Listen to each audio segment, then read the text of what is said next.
الحمد لله رب العالمين والصلاة والسلام على سيد الأنبياء والمرسلين وعلى آله وأصحابه أجمعين. أما بعد، فأعوذ بالله من الشيطان الرجيم. بسم الله الرحمن الرحيم. وأوحى ربك إلى النحل أن اتخذي من الجبال بيوتا ومن الشجر ومما يعرشون ثم كلي من كل الثمرات فاسلكي سبل ربك ذللا يخرج من بطونها شراب مختلف ألوانه فيه شفاء للناس إن في ذلك لآية لقوم يتفكرون. صدق اللہ العلی العظیم. محترم حضرات، میں نے آپ کے سامنے قرآن کریم کی دو آیت تلاوت کی ہیں، جس میں اللہ رب العزت ارشاد فرما رہے ہیں اور آپ کے رب نے شہد کی مکھی کے دل میں یہ بات ڈال دی کہ پہاڑوں، درختوں اور لوگوں کے بنائے ہوئے چھپروں میں اپنے گھر بنائے اور ہر طرح کے میوے کھائے اور اپنے رب کے آسان راستوں پر چلتی پھرتی رہے.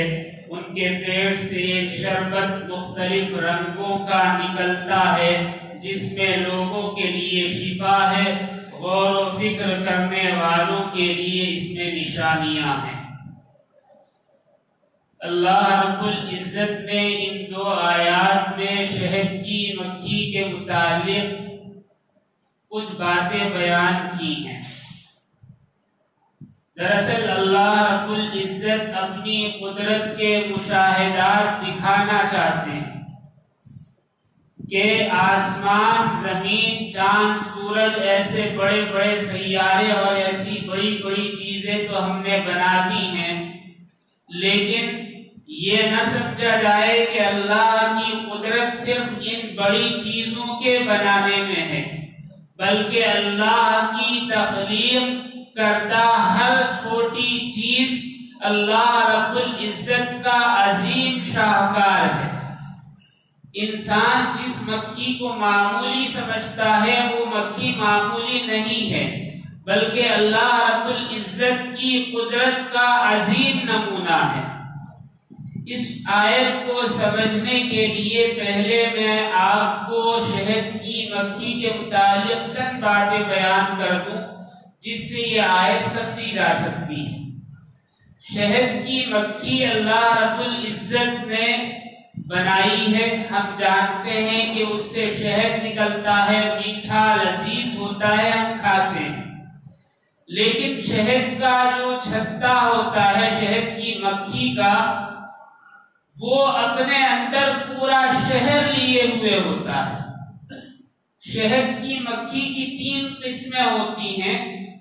ایک تو ملکہ مکھی ہوتی ہے، یعنی بادشاہ ہوتی ہے، اور دوسری نر ہوتی ہے، اور تیسری مادہ مکھی ہوتی ہے.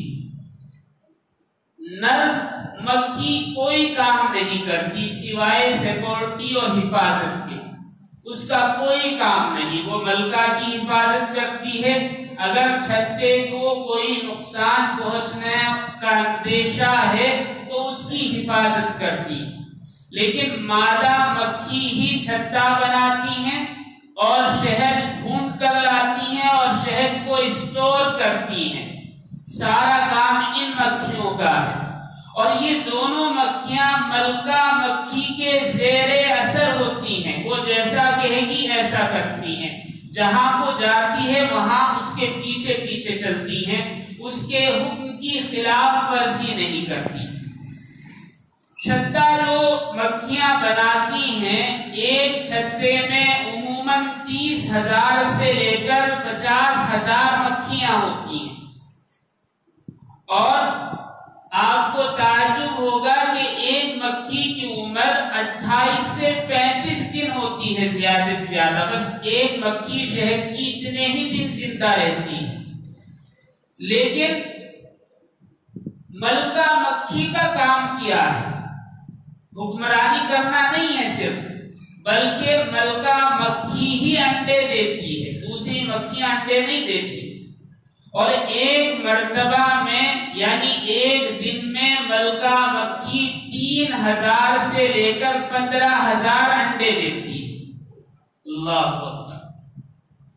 اور اتنا ہی نہیں بلکہ شہد کی مکھیاں جو ہوتی ہیں یہ 1 منٹ میں 11400 مرتبہ اپنے پر پھڑپھڑاتی ہیں۔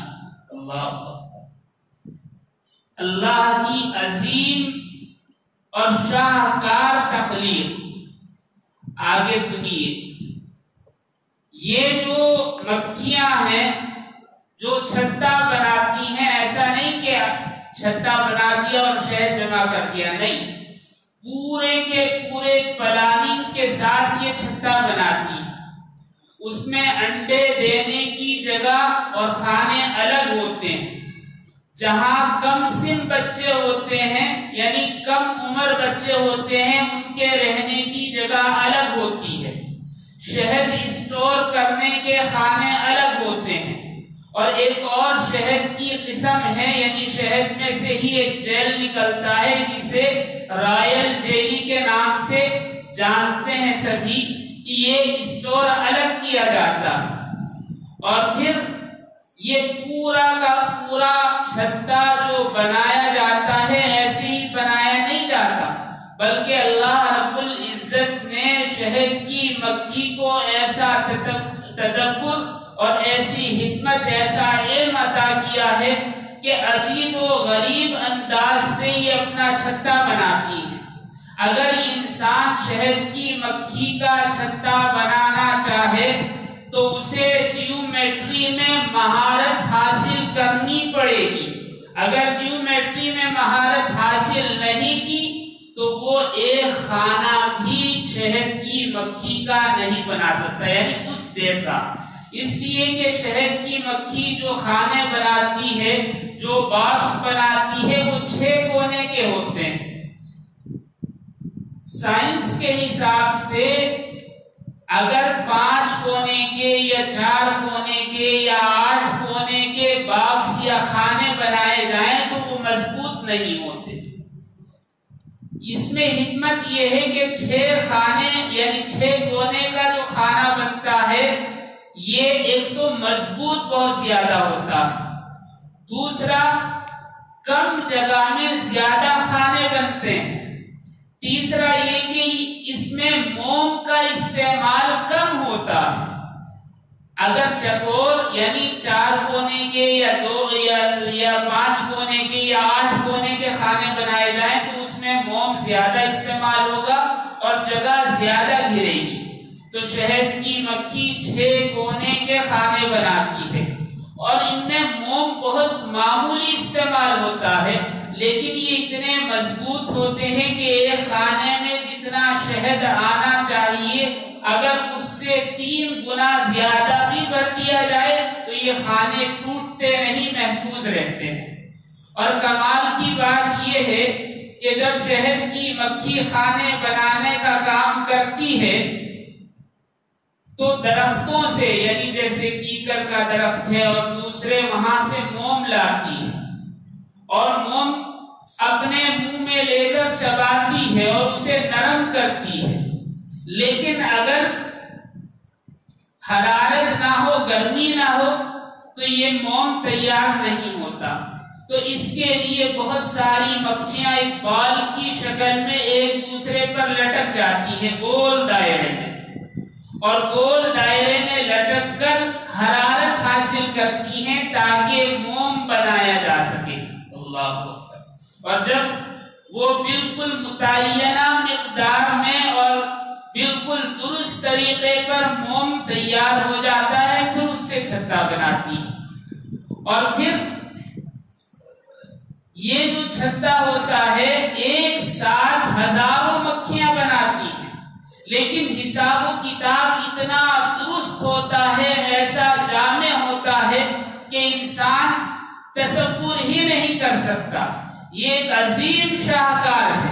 بہت ساری مکھیاں مکھیاں ایک ساتھ چھتا بناتی ہیں اوپر سے نیچے کی طرف، 3 4 لائن کے حساب سے باکس بناتی ہیں، لیکن جب یہ چھتا تیار ہوتا ہے تو کہیں بھی ایک بھی خانہ، ایک بھی باکس چھوٹا بڑا نہیں ہوتا یا غلط لائن پر نہیں جاتا، بالکل درست لائن پر ہوتے ہیں۔ اور اتنا ہی نہیں بلکہ جو رخ ان خانوں کا زمین کی طرف ہوتا ہے اس کو زمین کی جانب 90 ڈگری پر نہیں بناتی بلکہ 13 یعنی 13 ڈگری پر اس خانے کو بناتی ہے۔ کیوں؟ اس لیے کہ اگر اس کو 90 ڈگری پر بنائیں اور کسی وجہ سے وہ باکس یا خانہ لیکیج ہونے لگے تو شہد ضائع ہو جائے گا، اور اگر لیکیج ہوتا بھی ہے 30% پر تو اس کے رخ ٹیڑھا ہونے کی وجہ سے شہد بچ جاتا ہے، گرتا نہیں زمین پر۔ اللہ اکبر۔ اسی کو اللہ رب العزت نے بیان فرمایا وَأَوْحَىٰ رَبُّكَ إِلَى النَّحْلِ، کہ ہم نے شہد کی مکھی کی طرف وحی کی ہے، یعنی اسے سمجھ بوجھ عطا کی ہے اور اس کے دل میں یہ بات ڈالتی ہے کہ وہ اپنا گھر بنائے۔ کہاں بنائے؟ کہ پہاڑوں پر بنائے یا پھر درختوں پر بنائے یا انسان کی بنائی ہوئی عمارتوں کی چوٹیوں پر بنائے، بالکل آخری سرے پر۔ آپ نے دیکھا ہوگا کہ ایسا ہی ہوتا، یہ سمجھ بوجھ اللہ رب العزت نے اسے عطا فرمائی۔ آپ اندازہ کر سکتے ہیں کہ جو مکھی ابھی انڈے سے نکلی ہے اسے کچھ پتا نہیں ہے دنیا کا، لیکن وہ فوراً کام میں جٹ جاتی ہے، فوراً کام میں لگ جاتی ہے۔ شہد کی مکھی اپنے چھتے سے 800 میٹر دور تک شہد تلاش کرتی ہے، اور کمال کی بات یہ ہے کہ جب اسے کوئی پھول مل جاتا ہے تو ایسا نہیں کہ وہ شہد اس میں سے چوس کر، عرق چوس کر یا رس چوس کر آ جائے اور شہد اسٹور کر دے، ایسا نہیں ہے، بلکہ دوسری مکھیوں کو بھی بتاتی ہے کہ فلاں جگہ شہد ملے گا، اور ان کے بتانے کا اسٹائل بھی الگ ہے۔ وہ یہی جو جیسے انگریزی کا عدد 8 ہے، یہی کی شکل میں گول گھومتی ہیں اور اپنی دم کو، اپنے پروں کو مخصوص انداز میں ہلاتی ہیں، تو وہ رخ بتاتی ہیں جس طرف شہد پایا جا سکتا ہے یا جہاں پھول ہیں، اور فاصلہ بھی بتاتی ہیں کہ اس طرف اتنے میٹر کے فاصلے پر یہ پھول آپ کو ملیں گے، تو دوسری مکھیاں اسی سے جاتی ہیں۔ لیکن ایک اور بات ہے کہ عام طور پر 4 منٹ میں 1 ڈگری سورج کا رخ بدل جاتا ہے، تو جو سمت بتاتی ہیں، جس جانب وہ اشارہ کرتی ہیں کہ یہاں پھول ملیں گے، تو کنفیوزنگ ہو سکتی ہے کہ جب سورج رخ بدل رہا ہے ہر 4 منٹ میں، تو شہد کی مکھی صبح میں جاتی ہے، شام میں آتی ہے، تو ہو سکتا ہے راستہ بھول جائے یا اس جگہ نہ پہنچے جہاں اسے پہنچنا۔ تو اللہ رب العزت نے اس کے لیے شہد کی مکھی کی آنکھوں میں چکور باکس کی طرح بہت سارے لینس لگائے، سینکڑوں لینس ہوتے ہیں ایک آنکھ میں، اور وہ ایک ایک ڈاٹ اور نقطے کو اپنے دماغ میں محفوظ کر لیتے ہیں، یعنی جو سمت بتائی ہے، چاہے سایہ بدل جائے، دھوپ ختم ہو جائے، رخ تبدیل ہو جائے، بارش ہو، موسم تبدیل ہو، کچھ بھی ہو، وہ اسی سمت صحیح جگہ پہنچتی ہیں اور وہاں سے شہد نکال کر لاتی ہیں۔ ایک اور چیز ہے کہ جب شہد نکال لیتی ہے شہد کی مکھی تو وہ پھول بیکار ہو جاتا، یعنی اب اس میں وہ صلاحیت نہیں ہوتی کہ دوبارہ اس سے شہد نکالا جائے۔ تو جو مکھی پہلے شہد لے جا چکی اور دوسری مکھی آئے تو اسے کیسے پتا چلے کہ اس میں سے شہد نکالا جا چکا ہے؟ اگر وہ اس پر جا کر چوسے اور پتا چلے کہ نہیں ہے تو وقت ضائع ہوتا ہے۔ تو ٹائم ویسٹ نہ کرنے کے لیے اللہ رب العزت نے ان میں ایسا نظام قائم فرما دیا کہ شہد کی مکھی جب کسی پھول یا پھل سے رس چوس لیتی ہے تو اپنے پیٹ سے ایک عطر کا چھینٹا اس پر ڈال دیتی ہے کہ جب دوسری مکھی آتی ہے تو وہ عطر کی خوشبو سونگھ کر سمجھ جاتی ہے کہ اس سے رس نکال لیا گیا، یہ بیکار ہے۔ اللہ اکبر۔ اور پھر اللہ رب العزت نے جو ان کا نظام بنایا ہے وہ اتنا زبردست ہے کہ آدمی سوچے سمجھے اور کوشش کرے تو نہیں بنا سکتا۔ یہ کتنی بھی فاصلے پر پہنچ جائیں لیکن اپنے مکان کو نہیں بھولتی، چاہے رات ہو یا دن۔ اصل میں ان کے سفر کرنے کا ایک انداز ہے، وہ کیا ہے؟ وہ یہ کہ یہ جب سفر کرتی ہیں اپنے چھتے سے تو ایس جو لکھا جاتا ہے اس ٹائپ میں سفر کرتی ہیں، اور جب واپس آتی ہیں تو دوسری سمت سے اسی طرح جیسے ایس لکھتے ہیں اسی طرح آتی ہیں، تو آنا جانا ایسے ہو جاتا ہے جیسے یہ لکھا جاتا ہے انگلش میں، انگریزی میں 8 کا عدد جیسے انگریزی میں لکھتے ہیں، آنا جانا ایسے ہوتا ہے ان کا۔ اس میں کیا حکمت ہے؟ اس میں حکمت یہ ہے کہ اللہ رب العزت نے یہ جو کائنات بنائی ہے یہ مسلسل گھومتی رہتی ہے، چلتی رہتی ہے، اس کو قرار نہیں ہے، یعنی زمین، چاند، ستارے سب کے سب اپنے محور میں گردش کر رہے ہیں۔ اگر کوئی بھی چیز سیدھی جائے اور سیدھی واپس آئے تو اپنی جگہ نہ پہنچ سکتی ہے نہ واپس لوٹ سکتی ہے۔ تو اس طریقے سے سفر کرنے سے کوئی سیارہ کہیں سے کہیں تک بھی چلا جائے وہ اپنے مقام پر واپس پہنچ جاتے ہیں۔ انہی شہد کی مکھیوں سے سفر کا طریقہ لے کر آج سائنسداں چاند اور مریخ پر پہنچے ہیں۔ اگر وہ یہی کے ہندسے کی طرح سفر نہ کریں تو اسپیس میں کھو جائیں، نہ اپنے مقام اور منزل پر پہنچیں نہ واپس آ سکیں۔ اللہ رب العزت نے سفر کا ایسا آسان راستہ ان کو عطا فرمایا ہے، اور قرآن کریم نے اس کو بیان بھی کر دیا، فَاسْلُكِي سُبُلَ رَبِّكَ ذُلُلًا، یعنی اللہ نے جو تمہارے لیے راستہ آسان کر دیا ہے اس پر چلتے رہو۔ یہ ترکیب بھی اللہ رب العزت نے بتائی ہے۔ شہد کی مکھی جب شہد اسٹور کر دیتی ہے، اگر سردی یعنی ٹھنڈ کا زمانہ ہو تو وہ اس پر چمٹ کر اسے ڈھانپ کر گرمی پہنچاتی ہے، اس کے اندر ایئر کنڈیشنر کا ماحول پیدا کرتی ہیں تاکہ شہد خراب نہ ہو۔ 32 یا 33 ڈگری یعنی سینٹی گریڈ ڈگری ٹیمپریچر یہاں پر یہ رکھتی ہے۔ اگر 32 ڈگری ٹیمپریچر نہ ہو اس کا تو شہد خراب ہو جاتا ہے۔ بعض مرتبہ گرمی زیادہ ہوتی ہے اور 50 ڈگری تک بھی گرمی پہنچ جاتی ہے، ایسے میں اللہ رب العزت نے ان کو ایک مخصوص طریقہ سکھایا ہے، وہ یہ کہ ایک بڑی ٹیم شہد کی مکھیوں کی شہد کے چھتے کے چاروں طرف ہوا میں اڑتے ہوئے ہوا کرتی ہیں، اور اتنی زیادہ ہوا پہنچاتی ہیں کہ آس پاس کا ماحول یعنی شہد کے چھتے کے چاروں طرف 3-4 فٹ تک 30 سے 32 ڈگری ٹیمپریچر ہو جاتا ہے۔ اللہ، یہ اللہ رب العزت نے شہد کی مکھی کو عقل عطا فرمائی، اور شہد کی مکھی کے اندر شہد تو ہوتا ہی ہے کہ وہ چوس کر لاتی ہیں اور شہد اسٹور کرتی ہیں، لیکن ایک کیمیکل ہوتا ہے۔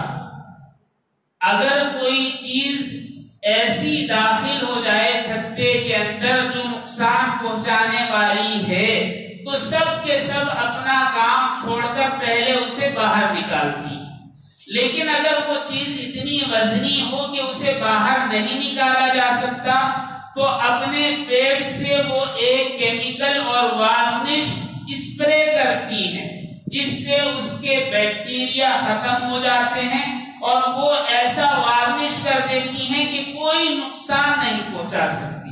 اللہ، اور اتنا ہی نہیں، جب کوئی مکھی شہد لے کر آتی ہے تو 2 مکھیاں اس کو پہلے چیک کرتی ہیں، اگر وہ بالکل صحیح ہے، معیاری ہے، اس کی کوالٹی بہتر ہے تو اسے اندر جانے دیتی ہیں، اگر کوالٹی صحیح نہیں ہے تو اس کو سزا دیتی ہیں۔ کیا سزا؟ کہ اس کے پر توڑ کر اسے چھتے سے باہر پھینک دیا جاتا ہے، یعنی اس نے دغا کی، دھوکہ کیا، صحیح شہد نہیں لائی ہے، لہٰذا یہ ہمارے کام کی نہیں، اسے باہر نکال دو۔ بالکل صحیح شہد اسٹور کرتی ہیں، ہر مکھی ایک مکھی کو چیک کرتی ہے، اور پھر یہ شہد کی مکھی جو شہد انسانوں کے لیے جمع کرتی ہے، 1 سال میں 500 کلو شہد ایک چھتے میں جمع کیا جاتا ہے۔ اللہ، آپ اندازہ لگا سکتے ہیں کہ 500 کلو شہد کی مکھیوں کے چھتے میں، جو شہد کے چھتے میں جو مکھیاں ہیں ان کو ضرورت نہیں ہے 500 کلو شہد کی، اس لیے ضرورت نہیں ہے کہ اگر کوئی مکھی 1 سال میں 28 گرام شہد کھا لے تو اس میں اتنی طاقت پیدا ہو جاتی ہے کہ وہ پوری دنیا کا ایک چکر لگا سکے۔ اللہ اکبر، حالانکہ عمر نہیں ہوتی اس کی اتنی، لیکن اس میں اتنی طاقت اور کیپیسٹی پیدا ہو جاتی ہے، تو ان کو اتنے شہد کی ضرورت نہیں ہے۔ یہ شہد اللہ رب العزت نے انسانوں کے لیے بنانے کے لیے ان مکھیوں کو بنایا ہے۔ بہرحال یہ شہد کی مکھیاں جو شہد جمع کرتی ہیں، سال میں ایک چھتے میں 500 کلو شہد تیار کرتی ہیں، اور آپ کو تعجب ہوگا کہ 500 گرام شہد جمع کرنے کے لیے ایک مکھی کو 35 لاکھ مرتبہ اڑنا پڑتا ہے۔ اللہ اکبر، لیکن اللہ رب العزت ان معمولی مکھیوں سے انسان کے لیے رزق مہیا فرما رہے ہیں۔ شہد کے متعلق قرآن کریم نے آگے ارشاد فرما دیا، يَخْرُجُ مِن بُطُونِهَا شَرَابٌ مُخْتَلِفٌ أَلْوَانُهُ، کہ ان کے پیٹ سے ایک پینے کا شربت نکلتا ہے بہت سارے الگ الگ رنگ کا۔ شہد آپ نے دیکھا ہوگا، کچھ پیلا ہوتا ہے، کچھ لال ہوتا ہے، کچھ ہلدی کے کلر کا ہوتا ہے اور کچھ کالا ہوتا ہے، یہ کوالٹی ہوتی ہے الگ الگ۔ یہ کس کام میں آتا ہے؟ اللہ رب العزت نے قرآن کریم میں فرما دیا، سائنس بھی اس کی تصدیق کر رہی ہے۔ بات لمبی ہو جائے گی، مختصر بیان کر دوں کہ شہد میں glucose, magnesium, potassium, calcium, sodium, chlorine, گندھک، لوہا اور فاسفیٹ ہوتے ہیں، یعنی معدنیات میں سے، اور وٹامن اس میں B2، B3، B5 اور وٹامن C پایا جاتا۔ اس کے علاوہ تانبا اور آیوڈین اور ہارمونز پائے جاتے ہیں، بہت سارے، یعنی بہت الگ الگ قسم کے ہارمونز پائے جاتے ہیں۔ آپ اندازہ لگا سکتے ہیں کہ ان کی موجودگی کی وجہ سے شہد کتنی بیماریوں کے لیے فائدہ مند ہے۔ نبی کریم صلی اللہ علیہ وسلم کا تو ایک جگہ ارشاد ہے، حالانکہ روایت ضعیف ہے لیکن اطباء اسے قبول کرتے ہیں، کہتے ہیں کہ نبی کریم صلی اللہ علیہ وسلم کا ارشاد ہے، شہد 40 سے زیادہ بیماریوں کا مؤثر علاج ہے۔ نبی کریم صلی اللہ علیہ وسلم کی ایک حدیث بھی ہے، حضرت ابو سعید خدری رضی اللہ تعالیٰ عنہ فرماتے ہیں کہ نبی کریم صلی اللہ علیہ وسلم کے پاس ایک آدمی آیا اور اس نے کہا کہ میرے بھائی کا پیٹ خراب ہے۔ نبی کریم صلی اللہ علیہ وسلم نے فرمایا کہ اسے شہد کھلا۔ اس نے شہد کھلایا اور دوبارہ آیا اور کہا کہ اسے تو جلاب لگ گئے ہیں، موشن زیادہ آ رہا ہے، شہد سے فائدہ نہیں ہوا۔ آپ نے فرمایا کہ اسے دوبارہ شہد کھلا۔ تیسری مرتبہ وہ پھر آیا اور اس نے کہا کہ اس سے تو اور زیادہ طبیعت خراب ہو گئی، شہد سے کوئی فائدہ نہیں ہوا۔ نبی کریم صلی اللہ علیہ وسلم نے ارشاد فرمایا، تیرے بھائی کا پیٹ جھوٹا، اللہ رب العزت کا قول سچا، یعنی تیرے بھائی کا پیٹ خراب لہٰذا اسے پھر بھی شہد کھلا. اس نے تیسری مرتبہ شہد کھلایا اور آ کر بتایا اے اللہ کے نبی وہ درست ہو گیا، صحیح ہو گیا. بہرحال یہ اللہ رب العزت کا کرشمہ ہے. اللہ رب العزت بتانا چاہتے ہیں کہ یہ کائنات جو ہم نے بنائی ہے صرف ہم نے اسی میں اپنی کاریگری نہیں دکھائی، بلکہ جو تم معمولی سی مکھی کو دیکھتے اور سمجھتے ہو اور یہ سوچتے ہو کہ اس کا کوئی کام نہیں، یہ معمولی سی مکھی ہے، ایسا نہیں ہے، بلکہ اللہ رب العزت نے اس میں بھی اپنی کاریگری دکھائی ہے اور اپنی قدرت کے مشاہدات دکھائے ہیں کہ انسان اسے سمجھے. آخر میں اللہ رب العزت نے ارشاد فرما دیا ان فی ذلک لآیۃ لقوم یتفکرون. اس مکھی میں اللہ رب العزت نے نشانیاں رکھ دی ہیں ان لوگوں کے لیے جو غور و فکر کرتے ہیں. اللہ رب العزت ہمیں سب کو کہنے سننے سے زیادہ عمل کی توفیق عطا فرمائے اور اپنی نعمتوں پر شکر گزاری کی توفیق عطا فرمائے. وآخر دعوانا ان الحمدللہ.